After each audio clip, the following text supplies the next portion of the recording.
నువ్వు వచ్చేసావా? ఎన్ని రోజులైంది షైనీ నేను చూసి. అక్క అన్ని కుక్కల్ని చంపేస్తున్నారంట అక్క. నేను వెళ్ళి ఎక్కడో దాక్కున్నాను ఇన్ని రోజులు. మీరందరంటే నాకు చాలా ఇష్టం అక్క. నేను అందరి దగ్గరికి ప్రేమగా వెళ్తాను. ఇప్పటి వరకు ఒక్కరిని కూడా కరలేదు. నేనేం చేయలేదు కదా, నన్ను ఎందుకు చంపేస్తున్నారు? నాకు చాలా భయం వేస్తుంది అక్క. అక్క డాగ్ లవర్స్ అంటారు, ఎందుకు అక్క మమ్మల్ని సడన్ గా చంపేస్తున్నారు? ఏం అర్థం కావట్లేదు అక్క. అక్క మీరంటే ప్రాణం ఇయడానికైనా రెడీ అవుతాం, కానీ మా ఫుడ్ లోనే పాయిజన్ పెడుతున్నారంట అక్క. భయం వేస్తుంది. విషం పెట్టే అంత పని మేము ఏం చేసామక్క? మన స్టేట్ లోనే ఎక్కడో ఫుడ్ పెడతా అని పిలిచి 500 కుక్కలను చంపేశారంట అక్క. ఒక్కరు తప్పు చేసి అందరిని చంపేస్తారేంటక్క? అది కూడా కరిచినందుకు చంపేసే రైట్ ఎవరిచ్చారక్క మీకు? కానీ మమ్మల్ని చంపాలి అని ఎలా అనిపిస్తుంది? ఎందుకు న్యూస్ ఛానల్స్ అసలు దీన్ని పట్టించుకోవట్లేదు? గవర్నమెంట్ ఎందుకు ఇంత బ్యాడాస్ లా బిహేవ్ చేస్తుంది?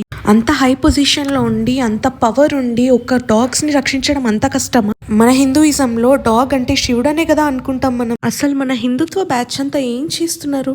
కనీసం మనమైనా పోరాడదాం రండి.